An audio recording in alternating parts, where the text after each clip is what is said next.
변화하는 날씨와 기상, 나아가 환경 문제까지 연구하는 교수님이시죠? 네, 맞습니다. 작년 여름에요, 40도씨를 넘나드는 이 가마솥 더위, 그리고 또 겨울 한파까지 일찌감치 예측해서 이른바 족집게 기상학자라고 불리는 김혜동 교수님 모셔볼 텐데요. 이 급변하는 기후 환경 시대에 고민하고 계시는 교수님의 이야기 들어보도록 하겠습니다. 나와주세요. 네, 어서 오십시오. 안녕하십니까? 반갑습니다. 모시겠습니다. 어서 오세요. 네. 반갑습니다. 네. 우리 아침마당 대구 시청자 여러분께 직접 인사해 주십시오. 예, 안녕하십니까. 계명대학교 공과대학 환경공학과에서 기상, 기후 그리고 대기 오염 문제를 연구하고 또 학생들에게 수업도 하고 있습니다. 네, 반갑습니다. 김혜동 교수님이십니다. 네.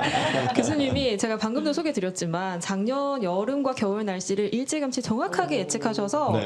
이른바 족집게 기상학자라는 별명을 가지고 계셨는데 이 애칭을 어떻게 마음에 드시나요?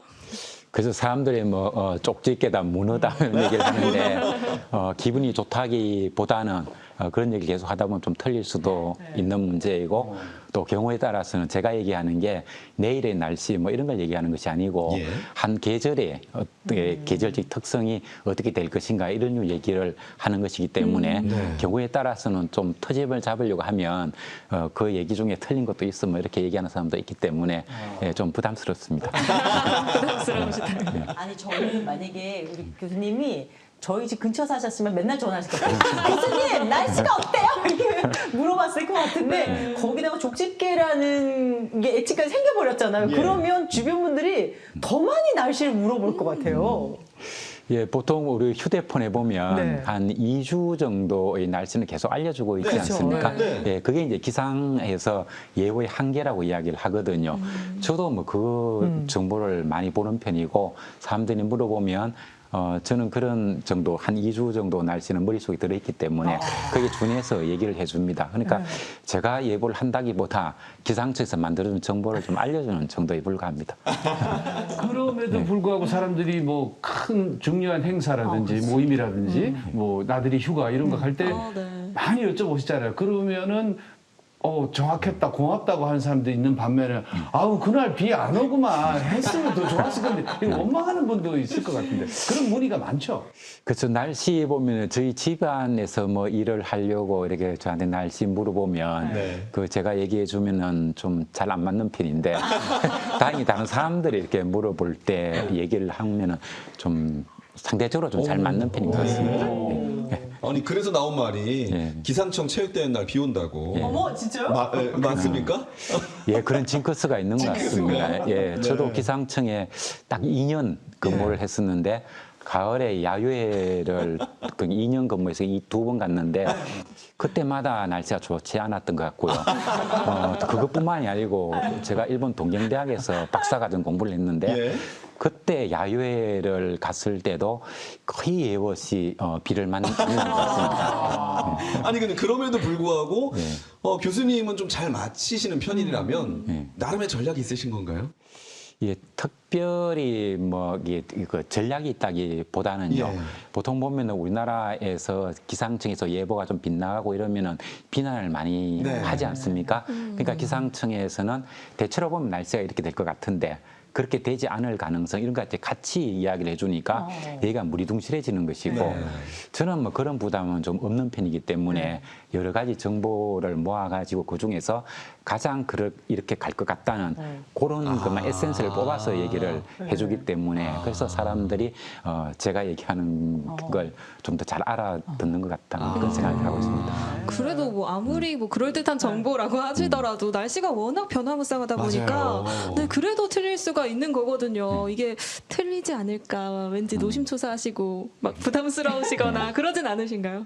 그렇죠. 항상 그런 생각은 하는 거죠. 그래서 제가 말을 안 하면 입 꼭 다물고 있으면 아무 문제가 없는데 네. 괜히 얘기를 했다가 이게 어긋나면 어떡하나. 그래서 저는 좀 괜찮은 편인데 저희 집사람이 제발 그런 거 좀 하지 말으라고. 얘기하지 말라고요? 예, 뭐 그 SNS에 이제 저는 계속 글도 올리고 이렇게 하거든요. 그러면 괜히 그런 거 좀 하지 말으라고 그런 얘기 많이 합니다. 예.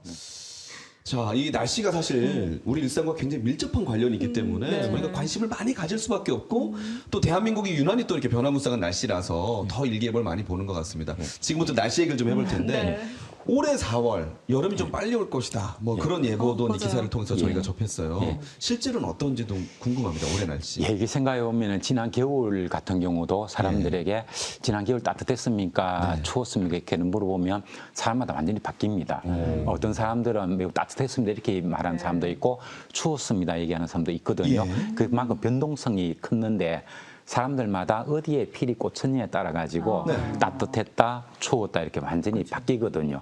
그러니까 이번 봄철도 어떤가 생각해 보면 얼마 전에 산불 나고 했을 때 그때 보면 낮 온도가 25도, 26도, 막 28도 이렇게 가고 도로에 운전해 가는 사람들은 계기판에 30도가 넘더라 이런 얘기를 하거든요. 그러니까 지난번에 그 산불 났을 때가 3월 초 중순이니까 알고 보면 이제 겨울이 막 끝나고 봄이 막 시작되는 단계인데 낮 온도가 25도가 넘어간다는 얘기는 이거 여름 날씨거든요. 그리고 또 4월에 들어가 가지고 또 눈도 오고 춥고 이렇게 했는가 하면 그거 끝나면 또 다시 온도가 28도 막 이렇게 올라가고 이렇게 하니까 사람들에 따라 가지고는 이번 봄철도 매우 뜨거워라고 얘기하는 사람도 있는가 하면 올 봄이 따뜻하다고 하더니만 춥네 이렇게 얘기하는 사람도 있기 때문에 저는 이제 이번 봄철이 많이 따뜻할 것이다 그런 얘기도 했고 4월 중순 지나고 하순부터 해서 5월, 6월 해서 뜨거운 여름으로 이어질 것이다 이렇게 얘기를 했는데 그렇게 해보면 지금도 보면 사람들이 제 말이 맞다고 얘기하는 사람들이 있는가 하면 뭐 따뜻하다 하더니만 눈도 많이 오고 춥네 뭐 이렇게 얘기하는 사람도 있습니다. 마음에 어떤 그 저기 슬픔이 있어서 그런 거 아닌가요? 네, 저는 이제 또 봄 날씨를 이렇게 말씀하신 것처럼 기억할 때 꽃을 생각을 하거든요. 근데 올해는 또 봄꽃이 거의 한 번에 폈던 것 같아요. 왜냐면 이제 통상적으로 매화가 폈다가 지고 나면 목련이 또 피고 또 지면 그때쯤에 또 벚꽃이 피고 이게 약간 그런 통상적인 수순이었던 것 같은데 올해는 벚꽃도 뭐 피자마자 바로 만개하기도 했었고요. 제 기억 속에 올해 봄은 이렇게 기억이 될 것 같은데 이것도 역시나 급격한 기온 변화 때문이라고 봐야 되나요?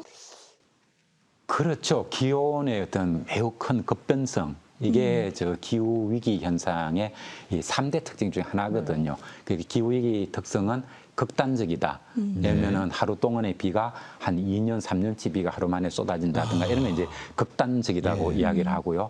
그런가 하면 특이성 하는 게 해가지고 우리나라도 봄인데 왜 여름 온도가 나타나는 이 정도 얘기를 하는데 해외 사례를 보면은 8월 달에 하루 전날 온도가 37도, 8도 이래 가서 폭염특보가 내렸다가 그 다음날 갑자기 영하로 떨어지면서 폭설이 내리기도 하고 그런가 하면 남반구 같은 데 보면 우리나라로 치면 겨울철에 8월 달이 되면은 남반구는 겨울이거든요. 그런데 거기에 37, 8도가 올라가서 폭염특보가 내리고 이런 일들도 벌어지거든요. 그런가 하면은 사하라 사막에 홍수가 났다든가 이런 뉴스도 오고 이런 것들 특이성이잖아요. 우리 지역에 이 시기에 그런 기후는 절대로 나타날 수 없다고 생각하는데 그런 게 막 나타나는 이걸 이제 특이성이라고 이야기를 하고요. 그런가 하면 또 돌변성, 기후 변동성이 커지는 거 이런 것들 이제 돌변성이라고 이야기를 하는 거죠. 그러니까 이번 봄철에 나타난 현상들, 지난 겨울에 우리가 보았던 겨울이 왜 이렇게 따뜻해? 아이고 이렇게 추울 수가, 눈이 이렇게 많이 올 수가 하는 이런 것들이 계속 연속적으로 변동을 하잖아요. 이런 것들이 기후위기 현상의 전형적인 특성이라고 말할 수 있습니다. 매일 뉴스에 보면 이 대구라는 지명이 빠지지 않고 나오는 게 꼭 있거든요. 그게 바로 그 날씨 예보할 때 제일 더운 최고 기온은 꼭 대구를 얘기해요. 그 정도로 대구 사람들은 뭐 이거 뭐라고 해? 덥부심? 더위에 대한 자부심? 덥부심이 좀 있는데 은근히 어느 순간 대구보다 더 기온이 높은 도시들이 등장하면서 이리 자리를 뺏긴 것 같은 그런 자존심 상하기도 한데 올여름 날씨는 어떨까 싶습니다. 대구 1위 수성 가능하겠습니까? 예, 그렇죠. 그 말씀을 드리자면 작년에 가장 더웠던 곳, 폭염특보 가장 많이 내려온 곳은 제주도. 한 68일 뭐 이렇게 되니까 거의 뭐 여름 3개월이 전부 폭염특보였다 이렇게 볼 수가 있고요. 그리고 뉴스 같은 데 보면은 데프리카를 뛰어넘은 저 광주 서쪽 지역이 훨씬 더 뜨거웠다. 그래서 데이터로 봐도 그렇거든요. 근데 이게 2012년에 우리나라 기상청하고 일본 기상청이 동시에 미래 장래 이게 폭염이라든가 여름날이 어떻게 될 것인가 하는 전망 보고서가 나온 게 있는데 거기에 보면 동쪽 지역, 대구 이쪽 지역보다는 서쪽 지역 중심으로 굉장히 날이 더워진다 이런 보고서가 지금으로부터 한 15년 전에 나온 적이 있었는데 지금 아니나 다를까 그 보고서 그대로 되고 있습니다. 네, 이런 걸 보면 참 과학이 참 대단하다는 생각이 드는 거죠. 야구도 그쪽이 1등하고 네. 그렇죠. 뺏기겠네요. 지금 이제 저희가 산불 얘기를 잠깐 언급을 해주셔서 좀 질문을 드리겠습니다. 사실 그 경북 의성에서 시작한 산불이 뭐 보통부 지역으로 이제 확산되면서 아주 큰 피해를 남겼는데 산불이 발화된 것이야 이제 사람의 잘못이라 하지만 이걸 키운 것은 어떤 기후나 환경의 문제다라는 분석도 있는데 맞나요? 그렇죠. 지난 겨울에 많은 폭설이 내렸지만 그걸 강우량으로 환산을 하면 평년 대비 한 50% 정도밖에 안 되는 거예요. 그러니까 비가 적게 왔고 그리고 특히 3월 달에 접어들면서 이 고온 현상이 나타났거든요. 그러니까 비는 적게 오고 온도는 높고 그러면은 상대 습도가 낮아지지 않습니까? 이게 바로 불이 잘 이게 실수를 했을 때 산불이 나기도 쉽고 그게 나가기도 쉽고 또 이런 게 있고요. 그다음에 또 하나 이번에 산불이 막 빠른 속도로 이거 확산된 것은 이 봄철이 되면 남쪽 해안 지방에 고기압이 위치를 하고 저 북한 지방 북쪽에는 저기압이 위치하고 이런 패턴이 잘 나타나는데 이번 산불이 났을 때는 전형적인 그런 패턴이 딱 나타났던 거예요. 그러다 보면 그 중간 지점에 고기압과 저기압 중간 사이에는 굉장히 강한 강풍이 불거든요. 그때 부는 바람이 서풍 계열의 바람이 불었는데 초속 20m가 넘었다고 얘기를 합니다.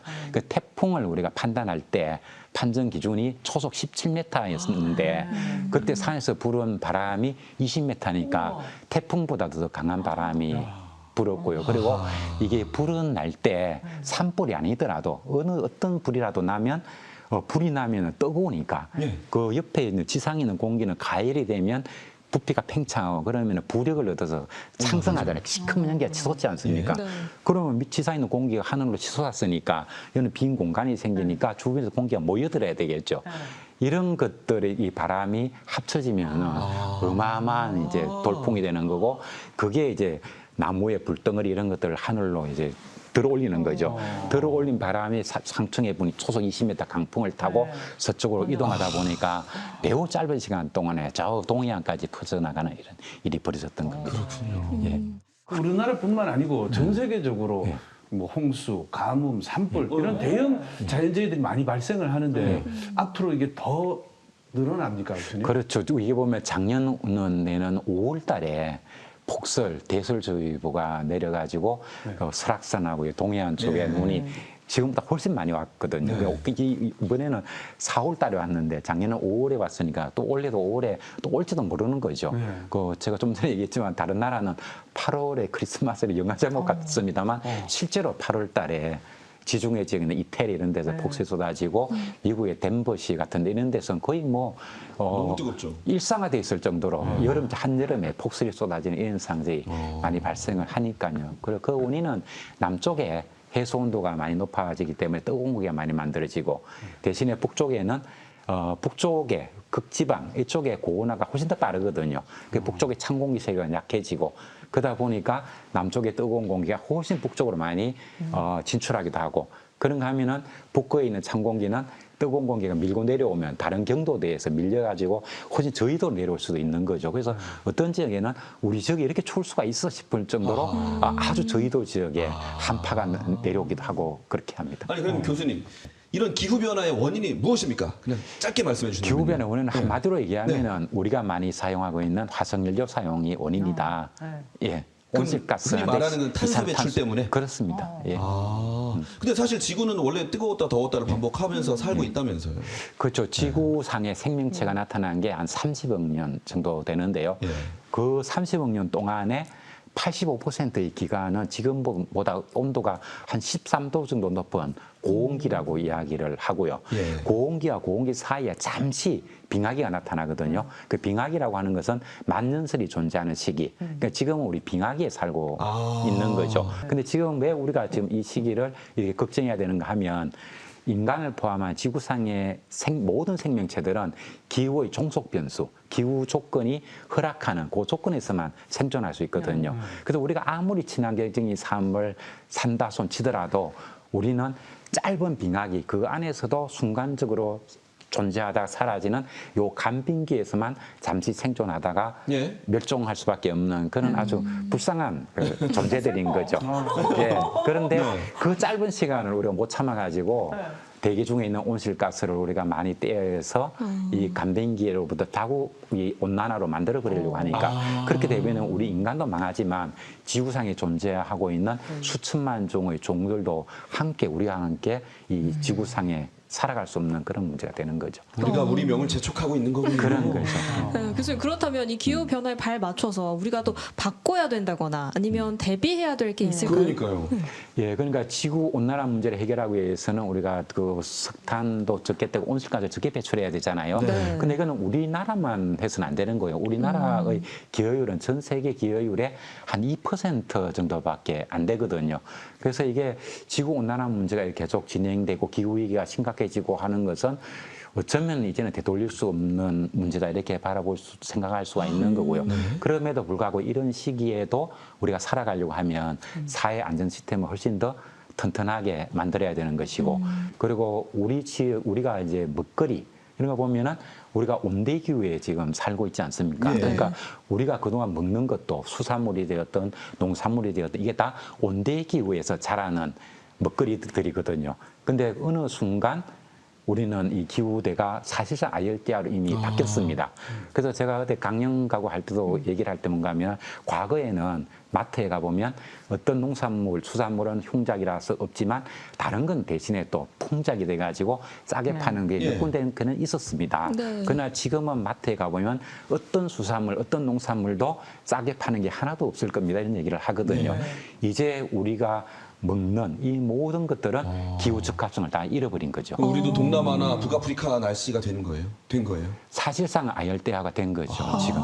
그래서 보도 같은 데 보면은 멍게가 통영에서 많이 나는데 맞아요. 원래 생산량의 95%가 녹아내렸다 이런 얘기를 하고 있고요. 제주도에 나오는 맛있는 온평리의 미역도 우리가 이제 볼 수 없게 되었고 부산의 기장 미역도 2023년 8월 달에 그 지역 신문 보도에 보면은 85%가 고온 때문에 녹아내렸다는 게 나오는 거죠. 큰일입니다. 그리고 사과가 얼마나 비쌉니까? 맞아요. 배추가 얼마나 비싸요? 예, 저는 집사람 신분을 잘하기 때문에 마트에 자꾸 압니다. 잘 아시는군요.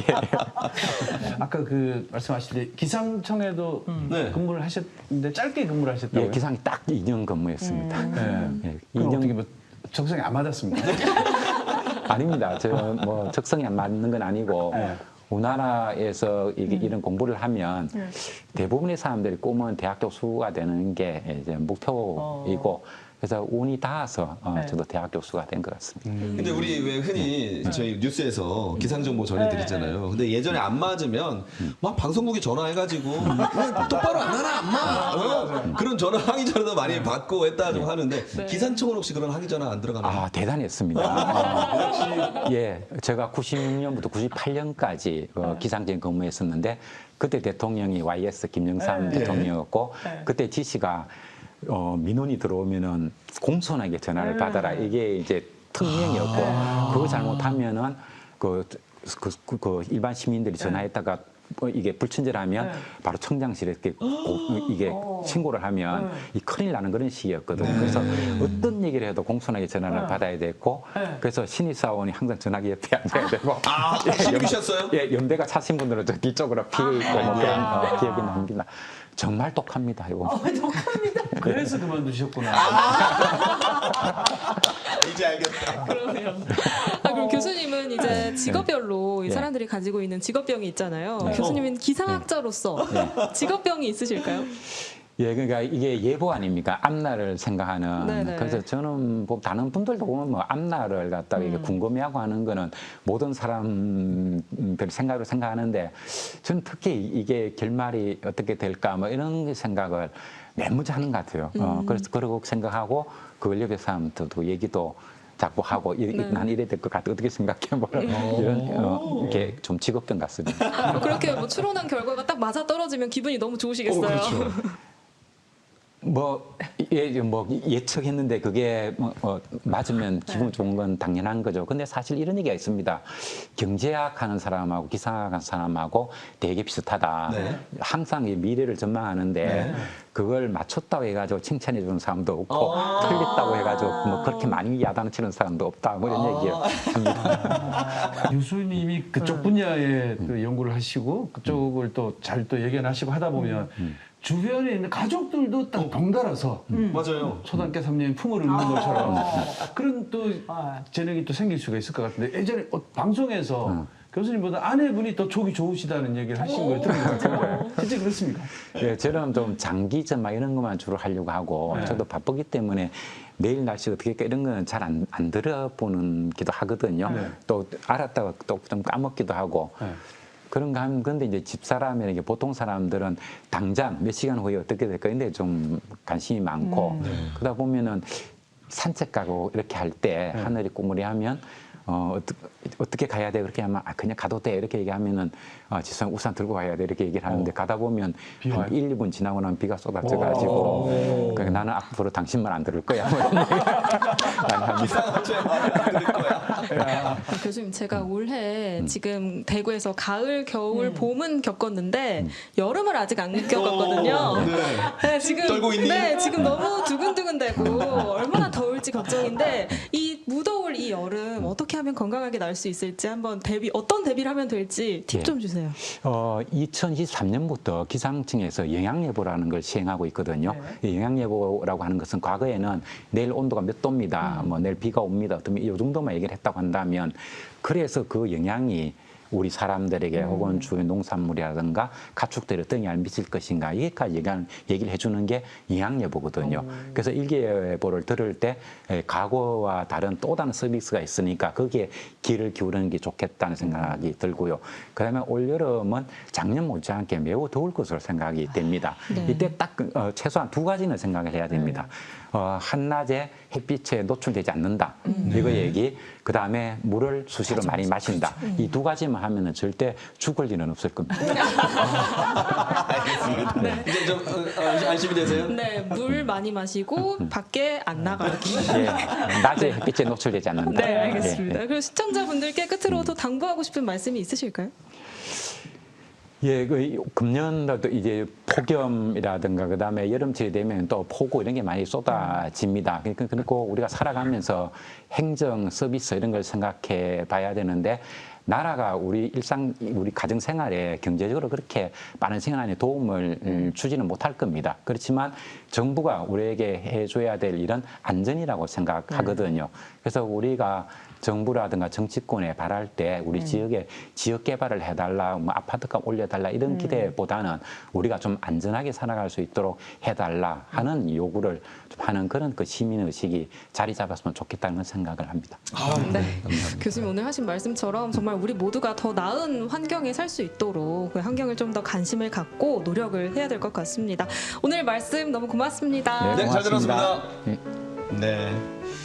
자, 이 기후가 바뀌는 건 우리 일상이 바뀌는 거기 때문에 아주 중요한 것 같습니다. 오늘 김혜동 교수님 말씀을 들어보니까 지금 내가 살아가고 있는 방식이 기후 변의 시계를 더 빨리 돌릴지 아니면 좀 천천히 돌릴지 지금 내 삶의 방식은 지구에게 몇 도를 제시를 하는지 한번 고민해보는 시간이 된 것 같아요. 네, 그리고 저는 이 절망이라는 단어가요 누군가에게는 끝이 아니라 새로운 시작일 수 있겠다라는 생각이 들었는데요. 네. 뭐 넘어짐을 탓하기보다는 새롭게 일어설 용기를 선택할 그런 사연이 정말 저에게도 큰 힘이 되어줬습니다. 네, 좋습니다. 자, 오늘 저희가 준비한 소식은 여기까지고요. 저는 다음 주 금요일 아침에 다시 찾아뵙겠습니다. 여러분, 고맙습니다. 고맙습니다.